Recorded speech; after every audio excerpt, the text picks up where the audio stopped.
Baik, ini stang shaker atau connecting rod ya, yang kemarin sudah di undersize ya. Ini undersize-nya 50 ya, metalnya dengan ukuran 50 ya. Ini untuk yang orisinil, metalnya itu yang terakhir ya, sampai 50. Baik, sebelum dipasang di blok mesin ya, pastikan stang shaker atau connecting rod itu lancar ya. Artinya ketika dipasang itu lancar, tidak seret ya. Jadi dipasang di luar dulu ya. Kalau sudah dipasang di luar ya, bentar ya, biar tidak goyang-goyang. Ya, ini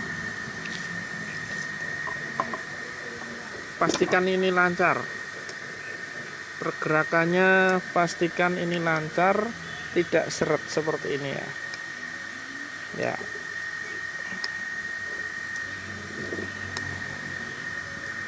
Ini dikuatkan, kuat, kenceng, tapi lancar, bisa muter. Ya, mudah-mudahan bisa dipahami ya. Jadi sebelum memasang crankshaft-nya ke dalam blok mesin ya, ini dipasang stang shakernya, dicoba tentang kepresisiannya daripada metal atau crankpin metal yang diganti menjadi undersize 50. Baik, habis ini setelah ini kita akan pasangkan ke blok mesinnya. Baik, sebelum dipasangkan di blok mesinnya ya, ini posisi habis di undersize ya, metalnya sudah diganti undersize 50 ya, dan ini sudah kenceng lagi ya. Ketika ini sudah baut connecting rod itu sudah kuat, tapi masih bisa berputar dengan lancar, tapi tidak goyang ke kiri dan ke kanan ya, atau goyang ke atas ke bawah ya, tergantung kita melihatnya. Pokoknya intinya stang shaker itu tidak gerak seperti ini ya. Mudah-mudahan bisa dimengerti. Bila stang shaker atau conrod ini bergerak kocak seperti ini terhadap crankshaftnya, ini bisa menyebabkan ya, pertama baut stang shaker atau baut conrod itu patah ya, karena mengalami beban tarik di sini ya. Karena apa? Karena posisinya kocak ini. Posisinya kocak sehingga yang kena beban tarik adalah bautnya ya. Maju mundur dalam RPM yang tinggi, lama-lama akan kalah dan bisa menyebabkan baut patah. Baik. Kemudian yang kedua, apabila posisi metalnya kocak atau stang shakernya kocak terhadap crankshaftnya, itu juga menyebabkan metal boros ya. Karena apa? Metalnya boros karena yaitu kebentur-bentur ya, karena kocak kebentur-bentur, sedangkan mesin masih hidup terus, masih buat kerja terus. Nah, ini lama-lama kocak, semakin kocak, dan akhirnya tidak mau hidup ya, seperti kasus ini ya. Ini sudah kocak, sudah oval, halus tapi oval ya, dipaksa dipasang, maka lama-lama kejadiannya kena metalnya hancur. Baik, sedikit pengertian ini mudah-mudahan menjadi tambah pengalaman ya. Baik, baru kita nanti akan kita pasangkan di blok mesinnya. Crankshaft sudah kita pasang ya. Adapun cara memasang crankshaft itu buka-buka aja di playlistnya YouTube ya, di Kurnia Diesel sudah ada semuanya, cara pasang crankshaft, laker-lakernya, dan juga cara memasang gigi-gigi di sini ya. dek samping di sini sudah ada caranya, jadi tidak saya sampaikan di sini ya. Termasuk memasang piston, ring piston, dan bagaimana caranya memasang stang seker, semua sudah ada di sini. Baik, ini buringnya, silinder-lindernya masih bagus, jadi ini tidak kita ganti. Piston dan ring pistonnya juga masih bagus, tapi ini vibel kipas kita ganti ya. Vibel kipasnya kita ganti karena sudah retak-retak. Baik, habis ini kita akan pasang piston dan ring pistonnya. Setelah itu kita pasang silinder headnya. Sekali lagi ikuti terus di channel ini karena semua sudah ada caranya secara spesifikasi. Ya, baik, ini piston dan ring pistonnya sudah kita pasang ya, dan cara pemasangannya pastikan bahwa di sini ada ruang pembakaran ya, dimana ini kadang suka banyak keliru atau kebalik masangnya ya. Di sini yang ada segi 1, 2, 3, 4, 5, 6, 7, 8, segi 8 ini adalah ruang bakar atau pembakaran langsung ya. Jadi injektor disentorkan di sini maka akan meledak di sini. Baik, untuk tipe RD85DI1T itu bentuk ruang bakarnya seperti ini ya, segi 8 ya. Baik, di sini ada sisi pendek dan sisi panjang. Nah, ini sisi panjang ya, di mana di bawah ini posisinya lebih panjang atau lebih lebar. Sedangkan yang di atas ini lebih pendek antara bibir buring dengan jaraknya lubang ini ya. Baik, jadi intinya jarak yang pendek itu menghadap di atas atau berada di posisi atas seperti ini. Jarak yang panjang berada di bawah, jadi jangan sampai terbalik. Kalau terbalik itu menyebabkan pembakarannya tidak sempurna, banyak kerak, kemudian asapnya cenderung hitam ya. Baik, kemudian kita review daripada silinder headnya, dimana ini silinder headnya belum kita pasang. Di sini ada klep in dan klep X. Ini sebenarnya sudah dalam ya, jadi settingannya sudah dalam. Ini bagusnya diganti atau diganti klepnya, kemudian disettingkan ulang.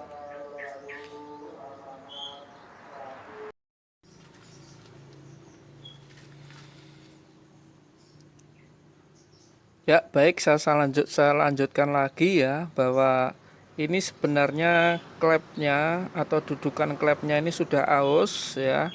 Bagusnya ini disetting ulang dan klepnya diganti. Nah, seandainya ini tidak diganti gimana? Mungkin banyak yang bertanya seperti itu. Sebenarnya tidak diganti tidak masalah ya. Yang penting intinya klep itu rapet ya. Selama klep rapet itu hidup mesin akan mudah. Tapi ada tapinya ya. Bila setting klepnya ini sudah dalam ya, ini maka ciri khas suara daripada Kubota itu akan hilang ya. Jadi suara tak tak tak tak yang keras bila mana dari kejauhan itu sudah biasanya ciri khas Kubota itu sudah terdengar, ini akan hilang.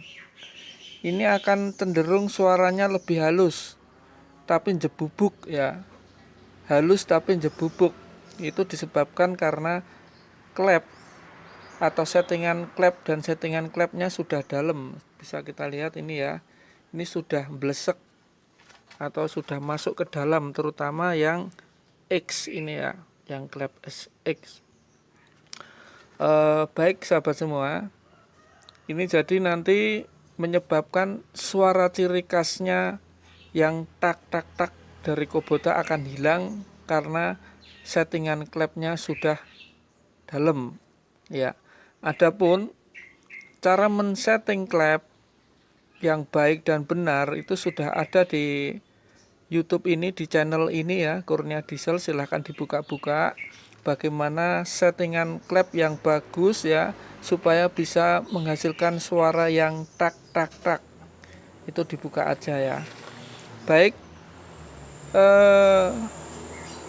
ini kadang karena ini settingan klep ini lama-lama ini akan aus atau ambles, maka suara mesin itu lama kelamaan cenderung halus ya, lebih halus. Tapi kadang ada salah persepsi di mana mas, mesin saya itu sudah lama sekali ya, dan mesinnya malah halus, hidupnya mudah. Nah, sebenarnya memang semakin lama itu suara mesin akan semakin halus ya, karena dimana ini posisi ini tadi sudah aus, tapi nanti suara khasnya akan hilang. Jadi sebenarnya suara halus itu suara yang seharusnya itu mesin saatnya minta servis ya, atau minta jajan, atau minta diperbaiki. Baik, mudah-mudahan sedikit informasi ini ya tentang cylinder head bisa dimengerti, terutama di bagian klep ini, bagian setting klep. Baik, ini tidak akan kita settingkan klepnya ya, biar seperti ini dulu. Intinya rapet, jadi klep itu intinya rapet ya, maka akan mudah hidupnya dan tidak berpengaruh pada tenaga, cuma berpengaruh pada suara, yang suaranya akan hilang, yaitu suara ciri khasnya. Baik, ini akan kita pasang ya di sini. Kemudian jangan lupa gasket headnya dan juga cara masang-masangnya ini ya, sudah ada semua di channel ini ya. Buka-buka aja di YouTube saya, yaitu channel Kurnia Diesel. Baik, saya pasang dulu silinder headnya.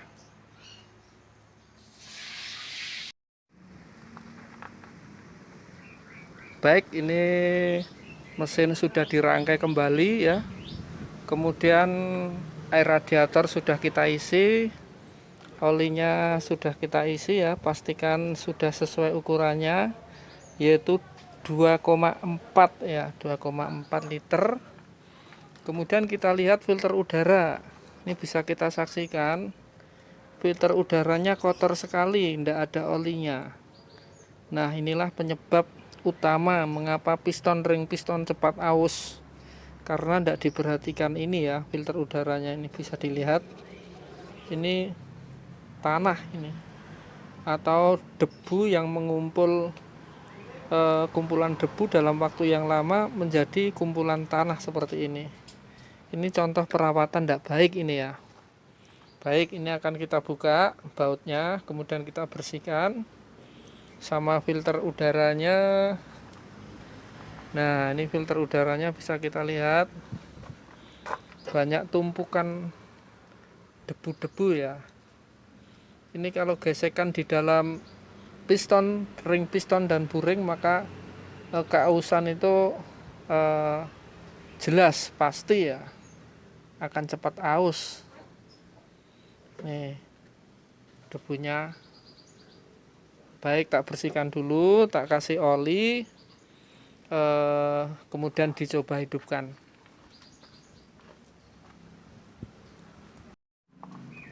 Ya, baik, saringan udara sudah kita bersihkan ini ya. Kemudian jangan lupa ini dikasih oli, olinya 100 cc. Di situ sudah ada tandanya oil level pada garis. Baik, kita pasang ya, kemudian coba kita hidupkan.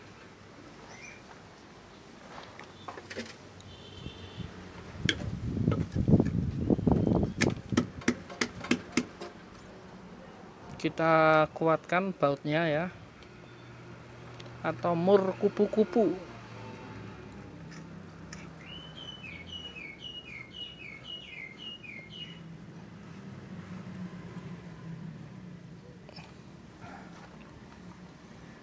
kemudian tutup sini kita pasang ya, tutup daripada tuas gas kita pasangkan dulu.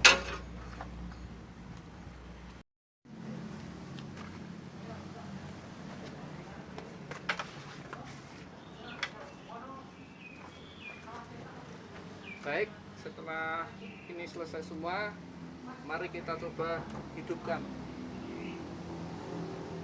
Kita gas dulu pakai batu ya, buat ganjel.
Baik sahabat semua, mesin sudah jadi ya, RD85 DI2T atau Super Power ya, punya sahabat kita dari Madyo Condro Secang ya, yang kemarin kasusnya metalnya ngegulung.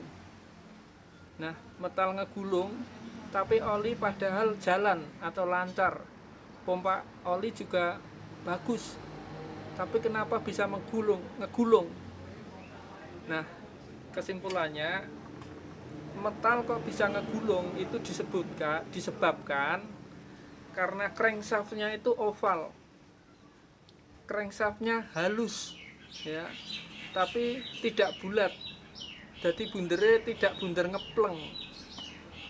Maka karena mesin bisa hidup, maka lama-lama karena ada hentakan daripada pistonnya ya, gerak maju mundur selama mesin hidup, maka lama-lama metalnya akan kalah.